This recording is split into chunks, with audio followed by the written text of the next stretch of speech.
Untuk bisa istiqomah kita perlu membiasakan yang pertama penguasaan diri. Ini tidak gampang sebenarnya penguasaan diri. Kita itu biasanya lebih dikuasai oleh diri kita, bukan kita yang menguasai diri kita. Kita sulit mengontrol nafsu, kita sulit mengontrol ambisi, kita sulit mengontrol keinginan. Itu berarti kita tidak mampu menguasai diri. Perintah kita pada diri kita tidak ampuh. Itu menunjukkan kita tidak menguasai diri. Wahai diriku, mbok ya kamu itu rajin ngaji. Kok tidak ampuh? Itu berarti kita belum menguasai diri. Wahai diriku, mbok kamu itu jadi orang baik kayak yang di TV-TV itu loh misalnya. Kok tidak jalan? Berarti kita belum menguasai diri. Berarti menyuruh istiqomah pun tidak akan dituruti oleh diri kita. Maka ayo latihan menguasai diri. Jadi sepenuhnya apa yang kita lakukan itu kita yang memerintahkan. Yang kedua sabar. Tidak mungkin orang bisa istiqomah kalau tidak sabar. Segala sesuatu ada prosesnya. Mari kita istiqomahi. Syaratnya istiqomah itu sabar. Diulang-ulang sampai mencapai keutuhannya. Yang ketiga, orang tidak mungkin istiqomah kalau dia tidak punya keberanian untuk memulai. Kalau tidak berani mulai, apa yang mau diistiqomahi? Mulai saja tidak berani. Yang keempat, tidak menunda. Mungkin ini penyakit kita ya kadang-kadang. Tahu sih ini penting, ini baik. Nanti dulu lah Pak. Nanti loh Pak setelah UAS ini loh Pak saya mau istiqomah. Nanti UAS-nya datang, selesai UAS sebentar lah Pak, liburan dulu. Maksudnya ya langsungan begitu. Ya kan ada jedanya sebentar lah. Nanti liburannya habis, ini ada tugas lagi ya Pak. Saya harus sibuk ini lagi. Nanti lah Pak kalau tugasnya selesai. Terus bulan puasa, wah sudah puasa ya Pak, ya, nantilah ini puasa-puasa kan berat Pak, nambah-nambah amal puasa saja sudah berat. Nanti Idul Fitri juga begitu, wah ini masih syukuran Pak, Idul Fitri, masa ndak toleran Pak, yo nantilah Pak. Jadi ndak mulai-mulai kamu cari alasan terus, menunda-nunda, ndak jadi istiqomah. Alasan itu yo bisa saja kok dicari. Kalau kamu memang tidak mau. Kalau kamu memang mau, bisa juga cari alasannya. Maka kalau bisa ya jangan ditunda. Yang kelima, optimis. Optimislah bahwa kamu akan berhasil dalam istiqomahmu. Kalau kamu pesimis tidak ada gunanya. Terus rencanakan. Untuk merencanakan yang pertama kamu harus tahu ilmunya. Belajar. Jangan ngawur merencanakannya. Saya mau mengistiqomahi ini, mengistiqomahi itu, ya harus tahu ilmunya, apa yang harus diistiqomahi. Yang kedua, dalam perencanaan targetkan hal-hal yang memang realistis untuk kapasitas kita. Jangan membaca cerita-ceritanya para sufi. Syekh sufi ini setiap hari sholat 2000 rakaat misalnya. Wah saya pengen kayak gini Pak Ais. Tidak mungkin lah, itu prek sudah kalau kalian. Yang realistis saja lah, levelmu. Mengistiqomahi yang mungkin saja. Terus percaya diri bahwa kamu mampu, ini penting. Kalau kamu tidak pede, tidak jalan. Bikin schedule. Bikin reminder, pengingat. Sekarang banyak fasilitas pengingat. Mungkin HP-mu, mungkin arlojimu, mungkin temanmu, dan lain sebagainya. Reminders. Ini untuk merencanakan. Kalau sudah, ada beberapa tips yang penting. Yang pertama apa? Gunakan motivational tool. Apa saja yang membuatmu lebih mudah mengistiqomahi sesuatu. Pak, saya tertolong dengan HP ini sehingga saya tidak terlalu banyak terpengaruh oleh teman saya yang toksik. Nah, misalnya ini ayo sediakan kalau gitu. Jadi alat-alat pendukungnya. Mungkin butuh tempat kos yang tenang, mungkin butuh warung yang murah, mungkin butuh apa, cari yang mendukung. Yang kedua, self reward. Boleh kamu memberi imbalan dirimu. Kalau sukses istiqomah. Alhamdulillah Pak, 1 bulan ini saya bisa mengistiqomahi setiap hari ngaji 1 juz. Sekarang hadiahnya boleh beli di restoran yang paling mahal yang bisa saya jangkau makannya. Misalnya ini self reward namanya. Boleh kalian menghadiahi dirimu. Nggak usah nunggu dihadiahi orang, nggak mungkin lah. Hadiahi dirimu sendiri. Wong kamu ulang tahun aja ya nggak ada yang mengucapkan. Wis hadiahi dirimu sendiri saja. Alhamdulillah saya sukses ini. Rewardnya adalah ini untuk dirimu. Syukur-syukur rewardnya yang lebih menguatkan istiqomah. Terus strategi lagi, lanjutkan meskipun kadang khilaf. Rencananya sih 1 bulan ini ngaji 1 juz setiap hari. Kok ya bolong hari ini? Enggak apa-apa, bolong sekali enggak apa-apa, lanjutkan lagi. Tapi jangan dibiasakan. Oh bolong enggak apa-apa ya Pak, besok bolong lagi ya enggak begitu. Jadi itu karena khilaf saja, lupa atau kepepet, ada acara atau apa. Tetap lanjutkan istiqomah. Jangan putus asa gara-gara itu. Wah berarti gugur saya Pak, gugur enggak usah dilanjut, enggak begitu. Lanjutkan, dimulai dari awal lagi enggak apa-apa. Kemudian boleh mencari recharge moment. Ya hidup ini enggak harus serius terus, ada istirahatnya. Imbangi dengan kegiatan-kegiatan rekreatif, kegiatan hobi dan lain sebagainya, enggak apa-apa. Jangan sepenuh waktumu isinya istiqomah semua, yo puyeng kamu bisa KO kamu ya. Nggak, yo nanti diimbangi dengan aktivitas santainya ada. Yo saya sering mengkritiki HP bukan berarti HPmu kamu buang, saya pokoknya ngaji dok, yo enggak begitu.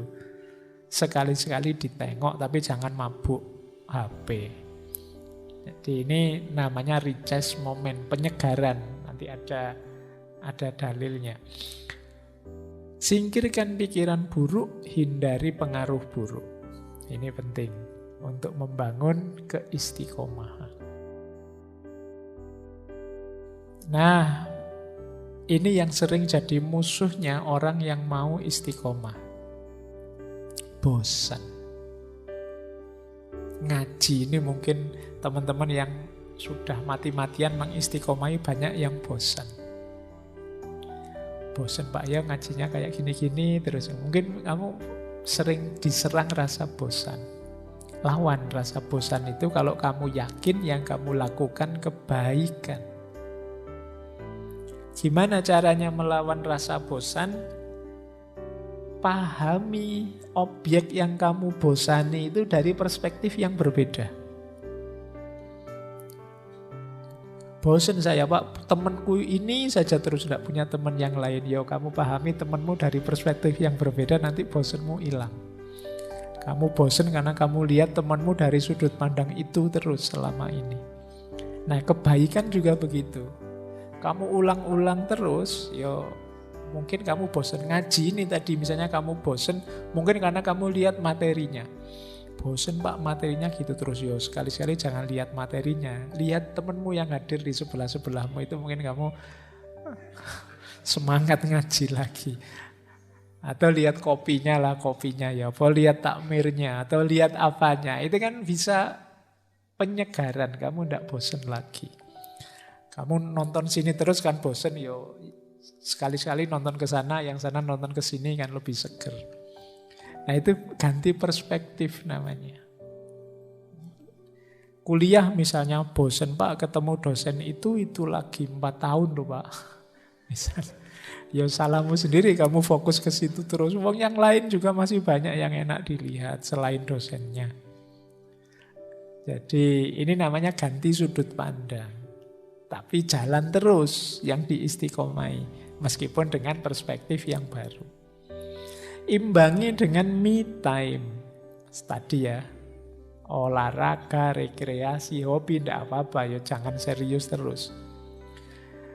Untuk mengurangi bosen, enak kalau ada teman yang bisa berbagi, mungkin minatnya sama, yang diistiqomahi sama. Nah, ini lebih meringankan dalam kebosanan. Coba ngaji ini 1:1, yang ikut ngaji 1 sama saya saja, itu mungkin dia kalau sudah bosen mungkin dia tidak datang lagi. Tapi kalau banyak teman gini kan enak, saling curhat, saling ngomong. Kamu bosen ya? Iya saya bosen. Tapi kan sebenarnya kita tidak boleh ya bosen kayak gini. Iya ya, yuk ayo. Lalu kan enak. Kalau ada teman enak, kamu bisa saling membantu, saling menguatkan. Terus mengistiqomahi hal-hal positif agama ya lebih enak lagi kalau kita berkumpul dengan orang-orang di frekuensi yang mendukung. Makanya istilahnya berkumpul dengan orang-orang soleh.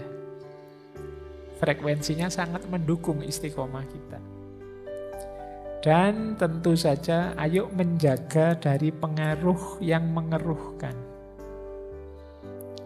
Jadi hal-hal yang negatif yang menghalangi istiqomah. Terakhir tentu saja berdoa. Ini yang bisa mengatasi rasa bosan kita. Ini contoh doa ya, ini doanya aulia, dulu pernah kita bahas, Syekh Hasan Al-Basri. Ini doa dari beliau meminta istiqomah. Allahumma anta Rabbuna farzuqnal istiqomah. Ya Allah, Engkau Tuhan kami, maka berilah kami rezeki dalam bentuk istiqomah. Nah ini kalau wali ya yang diminta ini. Kalau kalian kan minta nilai, minta kaya, minta jodoh. Kalau ulama mintanya istiqomah. Karena beliau tahu pentingnya istiqomah. Maka meminta istiqomah. Lanjut, saya loncat ya. Ini ada contoh ilustrasi hadis tadi loh. Bahwa hidup ini jangan kaku terus. Ada momen-momen kita yo istirahat. Ini hadis ini ada, ini boleh dicari di Sahih Muslim. Cerita seorang sahabat namanya Hamzullah. Hamzullah ini yo serius ingin menjalankan agama. Cuma beliau ini mengeluh begini. Satu ketika beliau mendengarkan Rasulullah ceramah cerita tentang surga, neraka. Wah itu waktu pengajian itu saya harus serius menjalankan agama. Tapi begitu pulang ke rumah, asik dengan anak, dengan istri, tekad yang luar biasa tadi ya agak kendur. Dalam keasikan hidup normal, tidak di masjid. Nah ini menggelisahkan bagi Hamzullah. Terus dia mengadu. Pertama dia ketemu Abu Bakar. Wahai Abu Bakar, saya kok merasa begini ya. Padahal pengen serius loh. Tapi kok ya begitu ketemu anak istri, kalau kalian mungkin begitu ketemu teman nanti pulang ke kos-kosan ya kumat lagi aslinya. Nah mengadu, kata Abu Bakar, loh iya saya juga kok begitu ya. Ayo kita tanya saja pada Rasulullah. Nah begitu tanya pada Rasulullah, jawabannya Rasulullah, wahai Hamzullah, itu yang saya kasih tanda kuning itu saatan-saatan. Saatan-saatan itu segala sesuatu ada waktunya. Tidak apa-apa kalau waktunya santai ya santai saja. Waktunya main game ya main game saja. Tapi waktunya mengistiqomai amal baik tadi ya jalankan yang serius. Jangan serius terus. Kalau serius terus ya itu seperti hadis Aukamakol yang di paling bawah itu. Rawihul kuluba sa'atan ba'da sa'atin fa innal kuluba idza kallat amiyat. Istirahatkanlah hatimu sesaat demi sesaat. Jadi ya serius terus istirahat, ya serius terus istirahat. Kenapa begitu? Fa innal kuluba, karena sesungguhnya hati itu idza kallat amiyat. Kalau sudah lelah dia buta. Hati itu kalau sudah lelah sampai puncak kejenuhan, puncak kebosanan, itu kan tidak jernih lagi. Maka ayo yo serius, tapi nanti ada istirahatnya, ada mainnya sebentar, rekreasinya sebentar, tidak masalah. Ya seperti istilah kalian hari ini tuh loh, kalau ada orang sudah tidak karu-karuan kan kita menyebutnya, oh kamu kurang piknik. Nah, kenapa kurang piknik? Kamu terlalu serius selama ini. Ayo sekali-sekali piknik. Nah, kalau diringkas ini, jalan kita untuk bisa kuat istiqomahnya, yang pertama kita harus paham tujuannya, set goals. Yang kedua, stay fokus, jaga fokus terus-menerus. Yang ketiga, do not procrastinate, jangan ditunda-tunda. Yang keempat, share, biar tidak apa-apa orang tahu target-target istiqomahmu. Tidak apa-apa temanmu tahu bahwa saya ini ingin rajin Senin Kemis sekarang. Saya ini setidaknya temanmu yang tahu tadi jadi penyeimbang. Siapa tahu kamu lupa khilaf. Loh katanya mau Senin Kemis malah pagi-pagi ngajak sarapan misalnya. Nah kan ada teman. Kalau kamu tidak cerita tadi kan dia tidak tahu. Maka share goal, tidak apa-apa. Bareng-bareng kalau punya sahabat kamu berbagi. Yuk kita bareng-bareng mengistiqomahi ini. Misalnya saya target tiap pagi nulis misalnya. Kalau teman tahu kan enak. Habis subuh jangan tidur. Tadi katanya mau nulis. Terus stay positif. Optimis lah. Dan self reward. Tidak apa-apa kamu beri hadiah dirimu kalau sukses. Dalam jangka waktu tertentu. Boosternya tentu saja untuk bisa istiqomah. Kita perlu ilmu, kita perlu ikhlas, kita perlu warok. Warok itu terjaga dari hal-hal buruk. Kita perlu qanaah, mental ridho, menerima apapun jatah kita. Dan mujahadah, upaya yang terus-menerus untuk mendekat pada Allah. Ini menguatkan istiqomah. Ada blocker. Blocker ini menghalangi istiqomah. Yang pertama apa? Manja. Tidak tahan banting. Ada kesulitan sedikit saja bubar istiqomahnya. Ini namanya manja. Cengeng. Nah, mungkin badannya gagah tapi cengeng. Ada godaan sedikit terus bubar istiqomahnya. Ini kalau orang manja ini ya harus ditanggulangi. Yang kedua lalai. Lalai itu cuek. Nah, cuek juga akan jadi blocker. Disuruh istiqomah, Allah suka-suka saya lah. Lalai ini namanya. Ada lagi yang ketiga, kelihatannya sibuk luar biasa tapi tidak ada artinya kesibukannya. Hal-hal yang tidak penting semua. Jadi nah ini banyak teman-teman mungkin coba dicek ya. Mungkin banyak kesibukan kita, yo sibuk sih. Mau diajak ini, wah tidak bisa saya sibuk, tidak bisa saya sibuk. Sibukmu apa? Ini loh sudah mau naik level gameku ini terus-terusan. Ini coba deh, jangan-jangan waktu kita habis untuk hal yang tidak penting. Ya, jadi terus overthinking. Mikirnya dalam sekali Pak, ini saya mau mengistiqomai ini.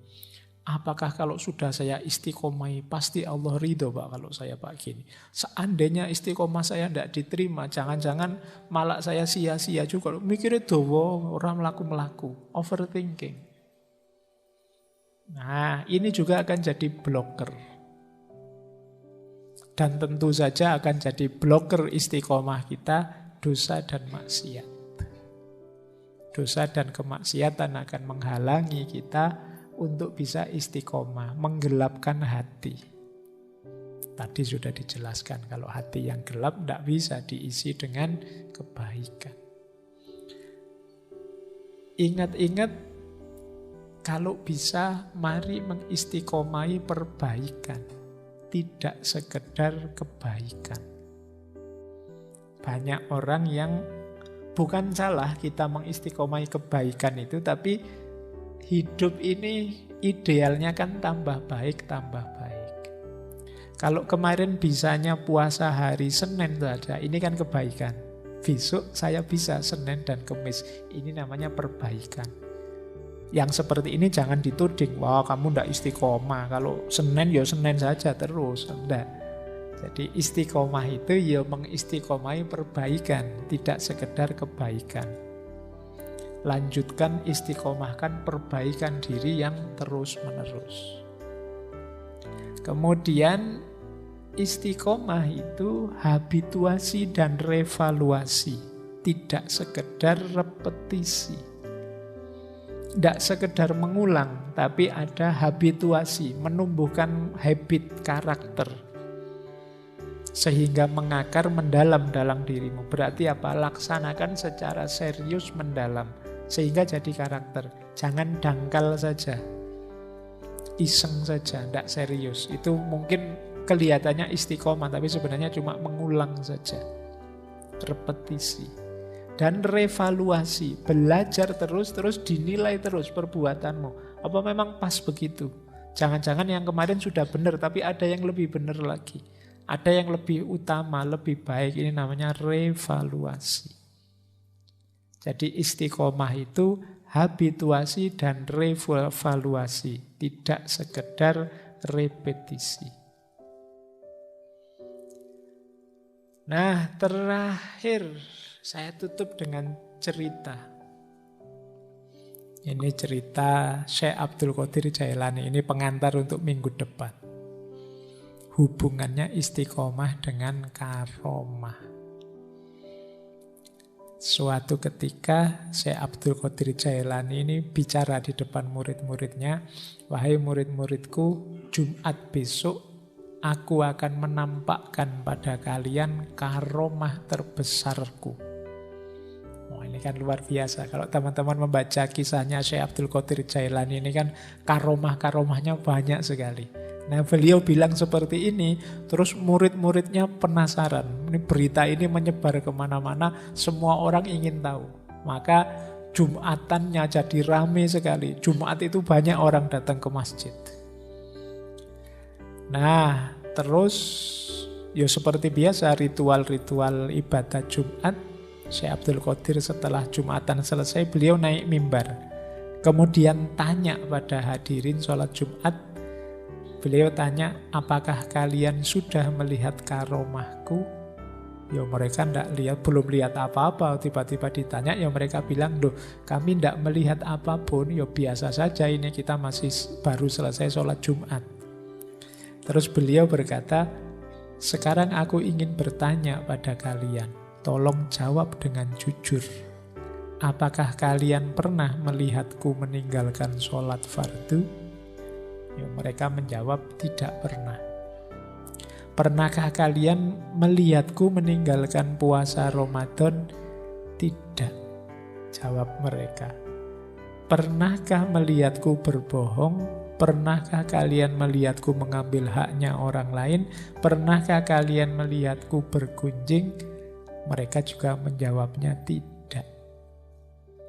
Apakah sholat yang aku kerjakan berbeda dengan sholat yang Rasulullah kerjakan? Tidak. Apakah khutbahku berbeda dengan khutbahnya Rasulullah? Tidak. Terus diakhiri oleh Syekh Abdul Qadir Jailani, itulah sesungguhnya karomah terbesarku, yaitu istiqomah. Makanya istiqomah itu khairun min alfi karomah. Baik, minggu depan baru kita akan membahas tentang karomah ini seperti apa. Oke ya teman-teman, saya kira itu untuk malam hari ini. Mungkin yang saya sampaikan malam hari ini sebagian besar teman-teman sudah tahu. Sejak dulu bahkan tahunya. Yang belum itu prakteknya. Ya, maka yuk setelah ini, yuk pelan-pelan, bertahap, diawali dari yang paling mudah, yang paling mungkin kita jangkau, kemudian juga seperti dawuhnya Rasulullah tadi, saatan, jangan ambisius, pelan-pelan dan semoga tambah lama tambah baik, tambah baik.